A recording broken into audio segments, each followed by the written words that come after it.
Hi everyone, and thank you for dialing into today's session, How Continuous Improvement Can Support Your Field View Journey. My name is Andy Almey. I am the Director of Red Jam Process Transformation Specialist. We also have Matt Cawdron on today, who is a Senior Business Improvement Associate. Right, so what are we going to cover today? So we're going to cover who are Red Jam and what do we do. I'm going to share an overview with yourselves. We're going to talk about some of the challenges in construction that we're trying to address, and also how the field view has enabled some improvements. We're going to talk around what is continuous improvement and the approach we follow. Then Matt's going to move on to a SIGMAT live case study that we're working with a client, SIGMAT. Finally, we're going to move on how we can support your business, and we also have a section on Q&A. So there is an opportunity for yourselves to drop in any Q&A as we go through the session, and we'll pick those up towards the end. So first of all, who are Red Jam? So we are experts in process transformation and change, combined experience of around 45 years. We have experience in retail, logistics, supply chain, construction. So to date, we've identified over £36 million worth of opportunities that have been realised to reinvest into future growth. A number of opportunities currently stands at around 5,500 of issues, opportunities for improvements identified from large corporates and SMEs. Our goal is to improve efficiency throughout your operation. How can we eliminate waste, increase customer satisfaction while looking at how we develop client capability for sustained future growth? Our experience, so currently working with Cara Brickwork, Recom Solutions, Red Systems and SIGMAT. We also have extensive experience in the retail space, but that covers not only retail, but like I said, logistics, supply chain, and various other areas within there. And we have significant experience in change management roles. So we have three core areas of transformation. We have operational improvement. So in a world demanding more for less, operational improvement is a fundamental requirement that will enable improved business performance, and really is critical to any organisation that wishes to succeed in today's environment of change and challenge. We then have organisational development. That's focused around improving the performance of an organisation, department, work or work team, and it's critical to enhancing performance through continual focus on skills culture by applying organisational development techniques. And finally, capability development. How do we develop capability in your business? Developing capability in business improvement plays an integral part in ensuring that organisations are fit to compete for the future. By focusing on continuously improving the right skills and ensuring that knowledge is transferred across the organisation is proven to directly improve business performance. So what are the challenges in construction? So from the first one really is the construction industry should be concerned about the influence quality could have on future projects and the word of mouth reputation. Moving on, 15% of costs are associated to poor quality and in many cases related to defective components identified post-construction. Clients are reacting to address quality performance by pressurising their partners for a level of quality that is far from that previously accepted. And for several years, the construction industry has been heavily criticised for its poor performance, productivity and level of quality. Based on various amounts of research out there, there's estimates between 7 and 36 billion pounds that better quality management could save the industry. So moving on to continuous improvement, frustration, does this, things aren't just that simple, you can't do what you need to do. Does any of this sound familiar to you? Confusion, sometimes it feels like no one really knows what's going on. Hassle and overloaded, there are always fires to put out and too much to do. And finally, complaints. You spend too much time dealing with complaints and unhappy customers and colleagues. What is continuous improvement and how can continuous improvement help you? So continuous improvement is the sustainable improvement of all processes. It's really about getting to the simplest solution. It's making things better for our staff, customers, and ultimately the bottom line. And it's working closely with those who are closest to the problem, as they're most likely to be able to fix it. And it definitely resonates in the case study that you'll see later. Within continuous improvement, we use a methodology called Lean Six Sigma. It's a business process improvement methodology. And all we're doing is we're looking at the timeline from the moment that customer gives us an order to the point that we collect the cash. And we're focusing on how do we reduce that timeline? How many steps are there currently? How do we simplify, remove any waste, improve efficiency, and essentially look at that end-to-end process? One of the key things that we do within Red Jam is about how do we empower those people closest to the problem. There's a vast amount of research out there, and you'll see an iceberg on the screen, and this is known as the iceberg of ignorance. And there are four key areas. The first of those is 4% are actually known to senior managers. So 4% of an organisation's problems are actually known to senior managers. Moving on, there are 9% known to middle managers. So 9% of those organisation problems are known to middle managers. 74% known to supervisors. But ultimately, by empowering people closest to the problem, and based on research of the iceberg of ignorance, 100% of an organisation's problems are known to frontline workers. Therefore, there's a vast amount of problems, issues, and opportunities hidden from senior management. So by empowering people closest to the problem, how can we unearth those and bring those to the surface? So at Red Jam, we approach a five steps. Our framework is, first of all, how do we create that winning mindset? How do we create a growth mindset? Then moving on, how do we eliminate anything that is waste? Then look at how do we simplify, make it simple, optimize. So once we've simplified, how do we optimize that? And finally, how do we automate where applicable? How do we automate what we've simplified and optimized? So I'm going to hand over to Matt now, who's going to talk you through a live case study. So we are currently working with Sigmat, and we are currently integrating Viewpoint Field View into their business. So Matt, if I can hand over to yourself. Thanks, Andy. So yeah, as Andy said, for those of you, there may be some of you on the call that are aware of who Sigmat are and what Sigmat do, but for those of you that aren't aware, they specialise in light gauge steel framing. So they really cover the end-to-end sort of journey of light gauge steel when it comes to construction, from the point of drawing, designing, detailing, but also manufacturing, and also right through to the installation elements as well. So a real sort of end-to-end process when it comes to construction.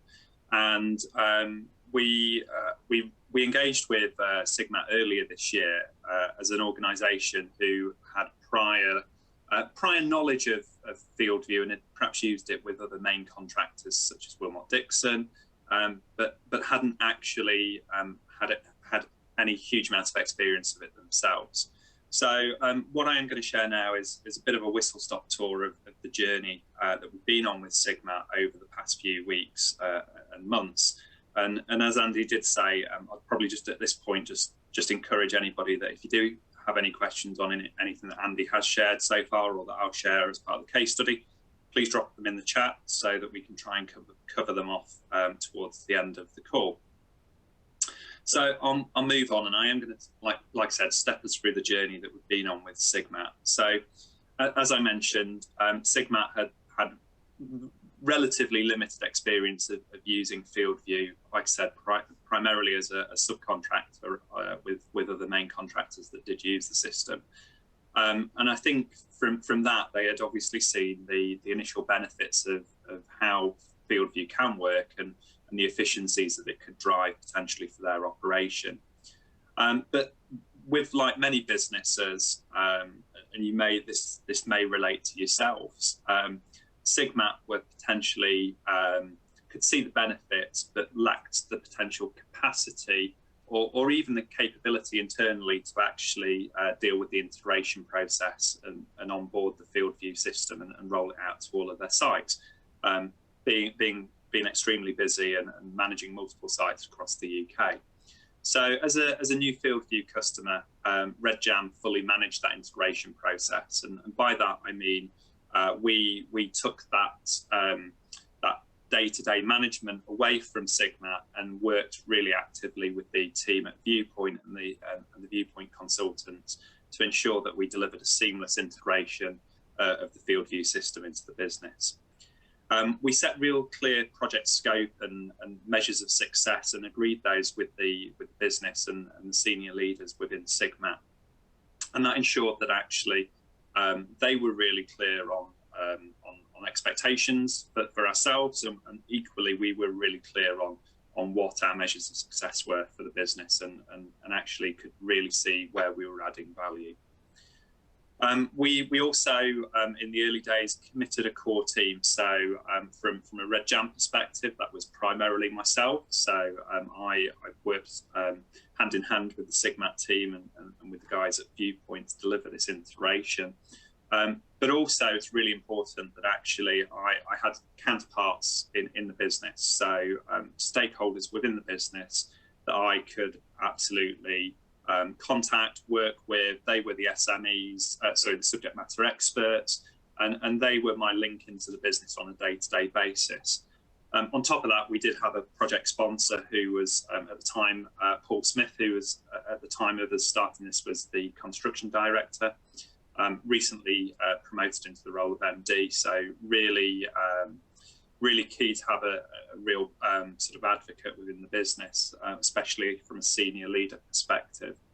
And I think one of the real initial things that we did was with the business was identify the key processes and stakeholders that were really important to those processes. And by stakeholders, I don't just mean the senior leaders, as Andy's just mentioned and talked through the iceberg of ignorance. It's really important that we work with individuals at all levels of the business to try and establish how processes work currently, but more importantly, how we could make them fit for the future, streamline them and remove duplication, and most importantly, make them as simple as possible for the end user. That really takes us through into that next step of the journey, and as I said, working with those closest to the problem is something that we believe in really strongly, and that comes in many ways, shapes and forms. So some of that was completed via sort of formal stakeholder one-to-ones. So we absolutely had a number of sessions with stakeholders across the business, whether that be in the construction arm of the business or in the factory or in the drawing office with the engineers. And we've really engaged with those guys across the business to ensure that we were capturing all of the opportunities and all of the problems that they have within their current processes, with the view that we would look to absolutely work with them and engage them in the process to streamline those processes before moving them into field view. Key to that is obviously from a construction point of view was actually getting out to sites, as we said, those closest to the problem, so those towards the bottom end of that iceberg that Andy referred to, are actually working on the front line day to day using the processes, and actually were a real source of not only useful information when it came to surfacing the challenges that they face, but actually really key in providing potential next steps or potential improvements and ideas. Genuinely, those closest to the problem genuinely have a really good handle on how actually they could improve the situation and make it much simpler for them to use on a day-to-day basis. We also captured throughout those, whether they were the stakeholder interviews or the site visits or just general conversations when I was in the offices or doing various other visits, we ensured that we captured all of those challenges and opportunities for improvement. And what I would stress here is that whilst primarily we're talking about integrating field view into the business, we were absolutely capturing all other opportunities that potentially also sat outside of field view. So how could we potentially look to support in making other processes more simpler and streamlined, and duplication removed from those processes as well. We then moved into a real key exercise in this journey, which is what we call process mapping. So some of you may have gone through something similar, but for us to really sort of summarize this, it's again about working with the individuals that complete the processes, but really talking about actually what really happens, not what we believe should happen as an organization. So there's a real key sort of image that really calls that out quite nicely in the bottom left of the slide, which is quite often businesses think the process that they follow is that first one. So the first one under the orange header is how a business potentially thinks the process is followed and the number of steps that are in that process. Then when you actually speak to the individuals that complete that process, so the site teams as an example, actually to make that process work, it's perhaps a lot more complicated and there's a lot more steps than perhaps what the senior leaders believe there actually is. So the reality is often quite different to what we believe is or should actually happen. And process mapping really brings that to life. And you can see top left there on the slide is the actual photo of one of the process maps that we completed in Sigma.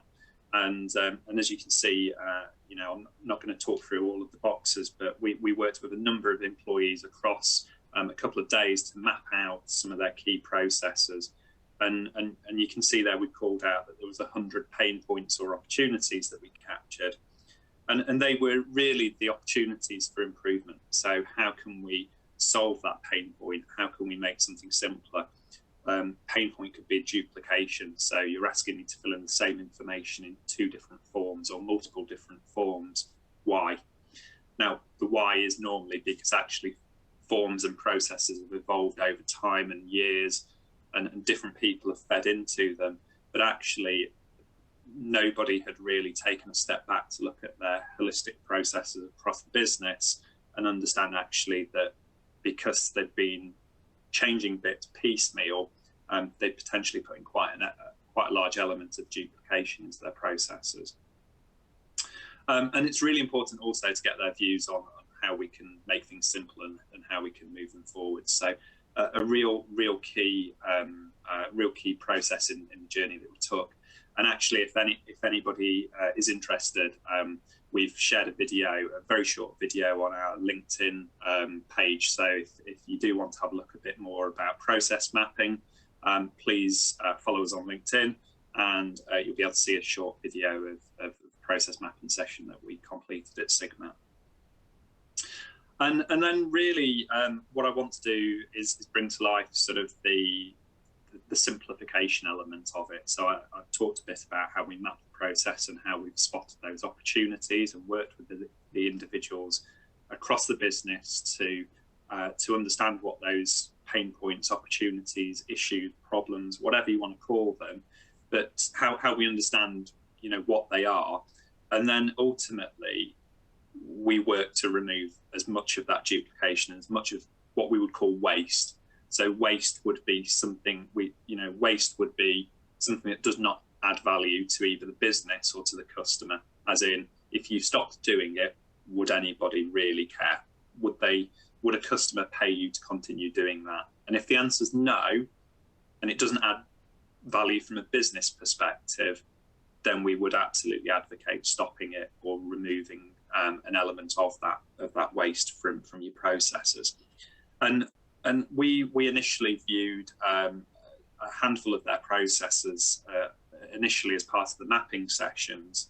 And what you can, or what this slide hopefully brings to life is the removal of some of that duplication.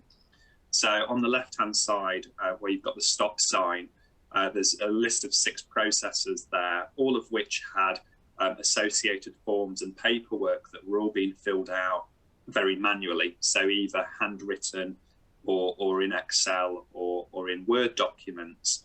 But across those, there was quite a large element of duplication.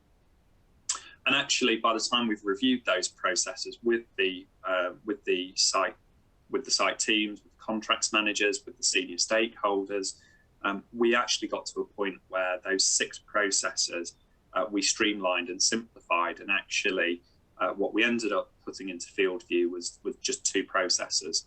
And we're not really capturing any less critical information than what we were previously. We've just removed the duplication and removed the activity and the content that really doesn't add value to anybody. So it's a really significant reduction in not only the forms and the processes, but obviously the time that it takes those individuals to complete the processes, going from 6 down to 2. And a real key step that we did take with SIGMAT, and is absolutely something that we do advocate, is we piloted those processes and ultimately the field view system in SIGMAT. As I said, field view was a new concept to SIGMAT as a business. So not only were we streamlining their processes, but we were also supporting the rollout of field view into the organisation. And before we did roll out, we decided to take the approach of piloting on one of their sites. So we selected one of the sites in Leeds, and we selected that with obviously the senior leaders in the business, and that allowed us to really test and learn. So we didn't pilot over a long period of time; it was a handful of weeks, but that allowed us to actually gain really valuable insight. It allowed us to validate that the new processes actually worked and that they actually met the requirements of the business.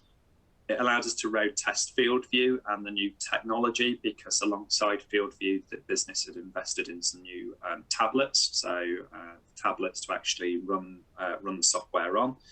And actually, like I said, really valuable feedback from the site team that meant we could make those small changes that would make a real difference before we rolled it out across the rest of their sites. And therefore, we're obviously dealing with any further pain points or taking any other feedback and making sure that what we did roll out to the rest of the business was really so much more improved from where we were. We then went on to rollout, and I am conscious of time, so I am going to step through this relatively swiftly. But rollout from our support perspective looked like setting up the tablets, getting them ready for rollout. It also ensured that the projects were set up in field view, so the rest of the sites, SIGMAT at any point, can operate up to 10, 12, 15 sites at any one point in their peak. So it's about getting the rest of the sites up and ready in field view. Also supporting and delivering end user training, so ensuring that the site managers, the contracts managers and the engineers were fully trained and engaged and ready to go for rollout. And also playing that support model as well, so actually making sure that we were there as a support to the end users and making sure that if they had any queries or feedback post the launch, that they knew where to come to. And from that support point of view, that plays into the next slide, which is actually not only did we deliver the system integration and the process improvements, but we also generated a raft of supporting documentation as well. So a couple of examples on screen there. We've created some step-by-step user guides, which SIGMAT used to upskill new starters. But also really key is the procedure documents as well, so that everybody across the organisation is really clear on the steps and how the part that they play in the processes now that we've streamlined them and moved them into field view. And really importantly as well, another element that Red Jam have added in SIGMAT is the production of improved reporting capability. So I will caveat that these are not obviously live dashboards from SIGMAT, so any of the numbers in here have just been populated to give you a feel for what they would look like. But this really complements the field view system. So this is another service that we offer as part of our packages. This is about how do you take the data, the really useful data that you're now capturing in field view, and actually visualize it in a way that business leaders have got all of the critical information from your operation, from your projects, from your sites, whatever that may be, at your fingertips. It allows you to make really quick business decisions. It allows you to manage performance, and actually brings all of that reporting that was typically spread across paper documents or in various project folders really into one centralized place.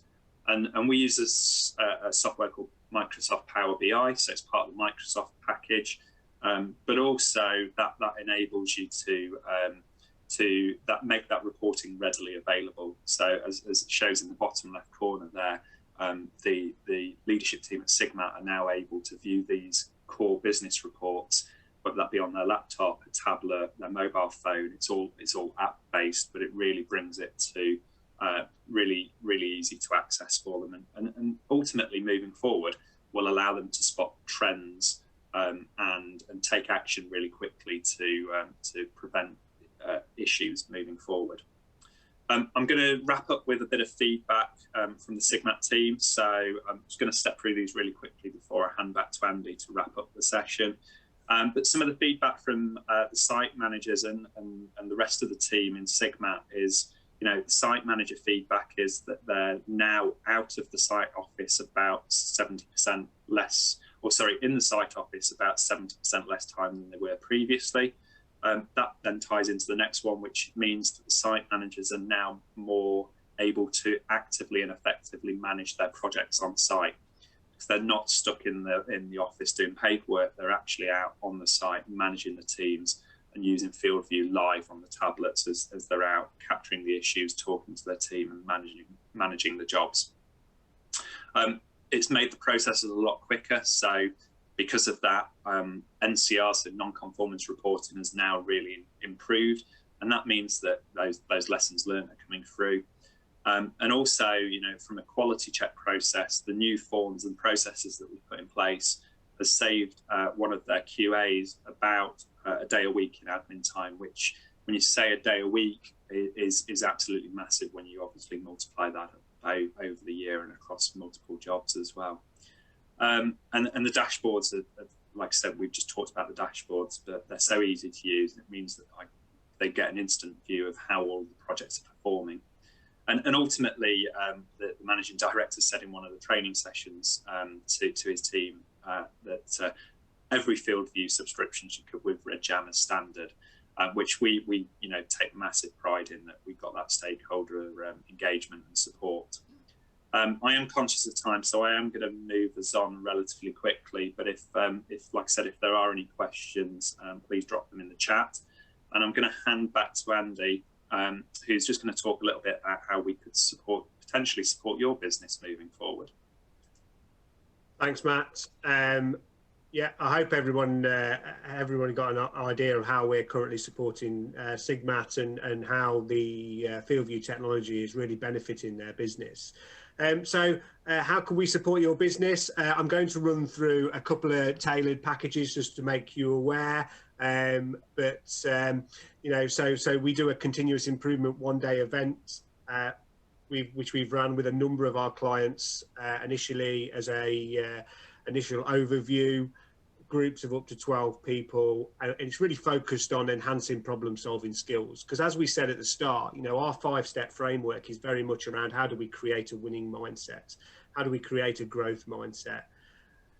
Moving on, one of our clients that we're currently working with, as we were working with Sigmat, and just picked up another client. It's around fully managing that integration process, which Matt said and talked you through today, around reviewing those current processes, automating those processes, enhancing the reporting capability, and ultimately improving efficiency and quality. We also offer the field view system health check, and that's very much around, from a process improvement point of view, how are you currently using the system, but actually what do your processes look like, and how can we simplify and streamline those processes in line with enhancing that reporting capability, and again improving efficiency and quality. So I wanted to leave you with a few of our contact details. Feel free to get in touch. It'd be great if you could follow us on LinkedIn. My number's there.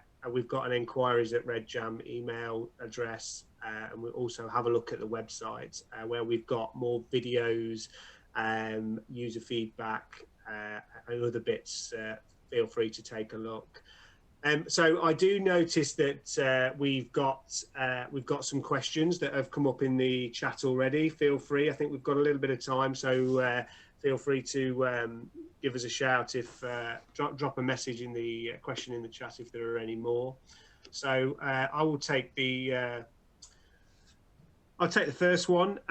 Do you think people are the most important factor when implementing a continuous improvement approach? Absolutely. I think we've said it throughout the whole presentation. Empowering those people closest to the problem, it is really critical, and we've seen a lot of benefits from that in a lot of our clients. Well, not a lot of our clients. I'd say all the clients that we've worked with. It's really key to empower those people closest to the problem, because ultimately they're doing the job day in, day out, and they have some fantastic improvement opportunities and ideas that will improve your organisation. I'm definite, and I'm sure Matt would agree. Absolutely, absolutely. Matt, do you want to pick up this next one, or what systems did clients have in place before FieldView?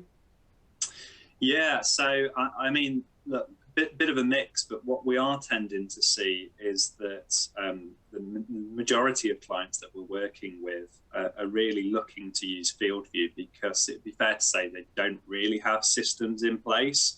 And when I say systems, by that I mean technology. So they absolutely have a management system in place, but that is extremely manual. So the forms, like I said, typically the forms and processes are very much paper-based.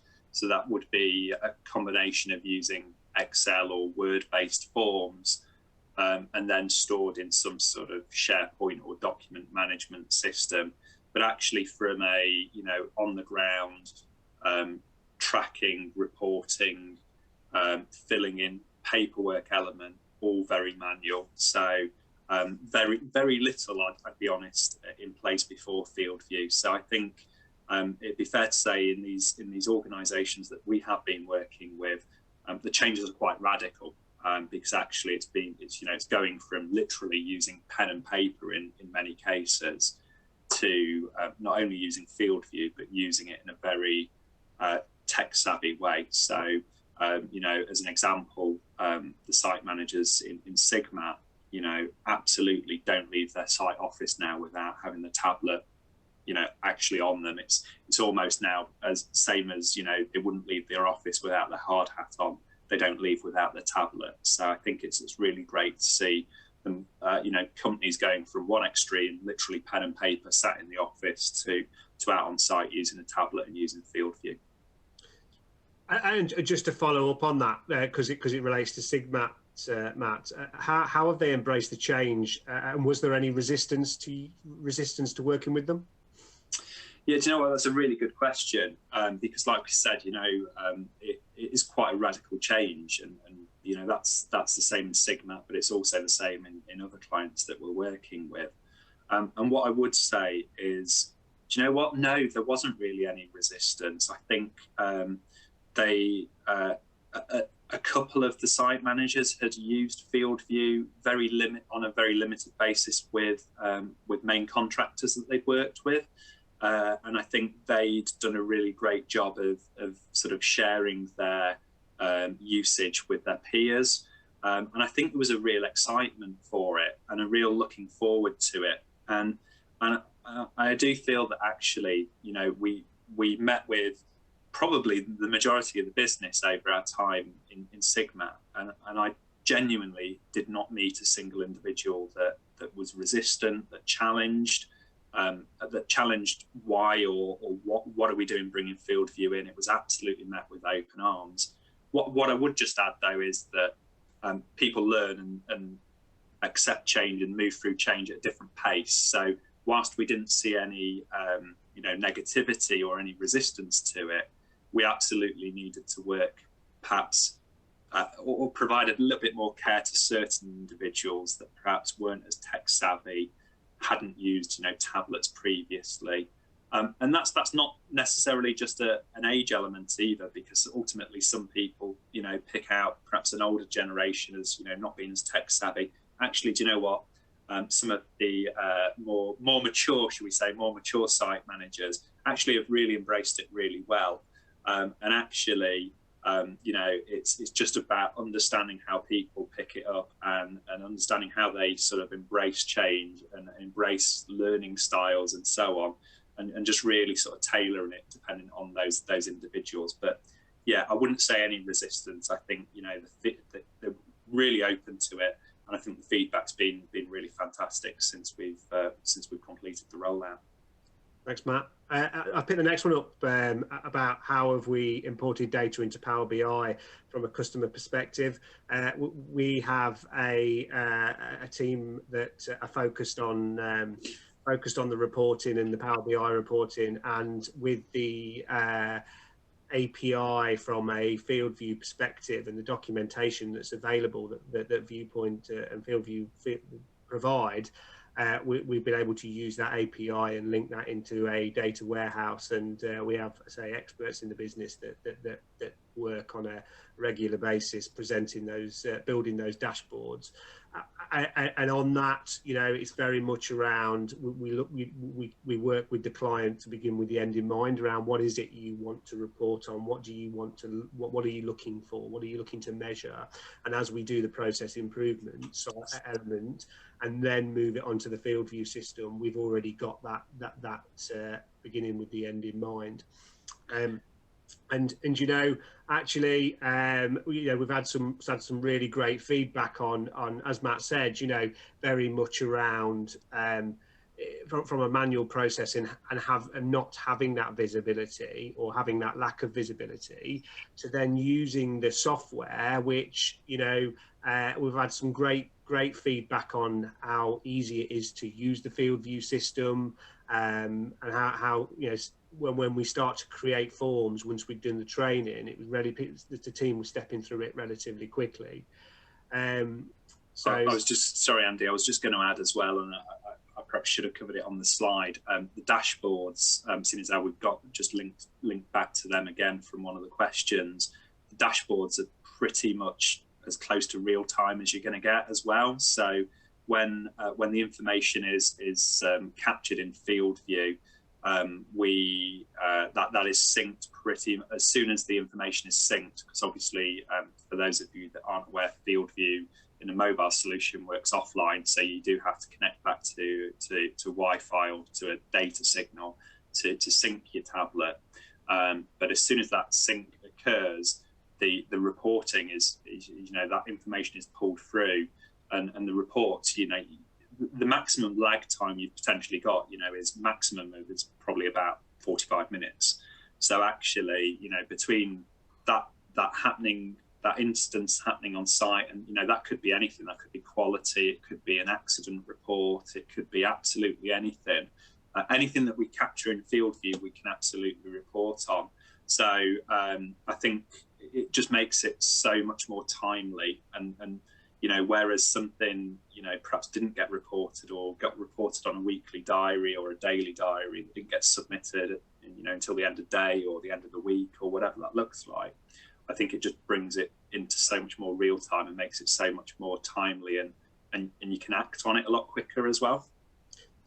I absolutely couldn't agree more. I also believe that I'm aware that some of this is going to be covered in the field view roadmap session later today. So for those of you that want to hear more about that, then I think that links into one. Sorry, Andy, and I know we just talked.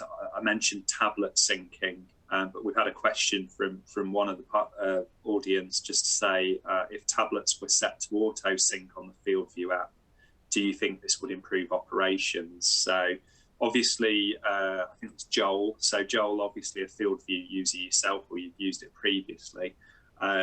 You obviously know that, like I've said, the tablets work offline, and then you sync. Yes, absolutely. Do I think that if they auto synced, would that be a massive improvement on operation?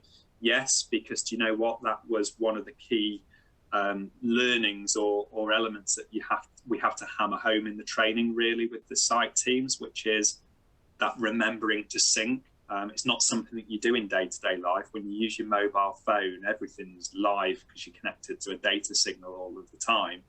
But actually, getting the guys to remember to sync, you know, both to feed information to the tablet, but to feed information back to the system as well is really important. And I know it's absolutely auto sync is one of those things that's on the field view roadmap. And you know, I don't know, for those of you that use it, there's the suggestion element on field view as well. If you go into the help pages and you can see all of the suggestions that have been put forward for improvements. And I know auto sync's one that absolutely is being worked on. And as Andy said, is going to be covered in the field view roadmap session later today. So. Brilliant, thanks, Matt. It doesn't look like we've got any. I don't think there's any last minute questions. We'll give it sort of 30 seconds if there is any other questions that anybody wants to ask before we close the session.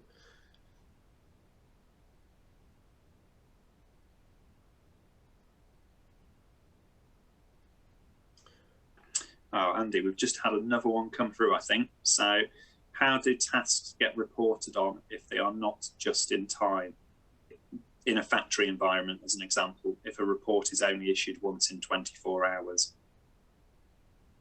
I can take that one if you'd like. From a reporting perspective, we can absolutely set it up to pull through the data once it's available. So we have various dashboards that we've created for Sigma and for other clients where some of that is timely data.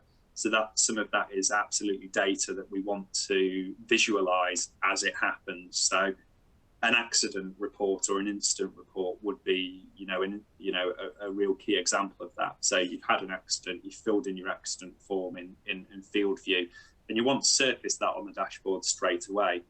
But we do also have forms and processes where actually the site, in Sigmat's case, but could be absolutely relevant in a factory, example, that form or that process is actually active for the entire week. And we've got a couple of different examples of that within Sigma, where even though the form is active for the entire week and the team are capturing information throughout the week, there are still bits of information that we do want to surface throughout the week to show actual progress towards that milestone or towards that completion. But equally, there are elements of those forms and those processes that actually we only surface at the end of the week when the process is complete and the form has been closed down. So, progress against program would be a key one, where at the end of the week, the site managers report back on progress that's been taken that week. That's a snapshot in time that happens once a week, but actually, that's another example of something that isn't live, it isn't changing, minute by minute, but actually it's something that we, only report on, once a week as an example. Thanks, Matt. I'm just conscious that we are about at 3 o'clock. I just want to thank everybody for joining, and I hope you enjoyed the session. And please feel free to get in touch. We have some great feedback from our clients around the field view system, so please feel free to reach out. Perfect. Thanks all.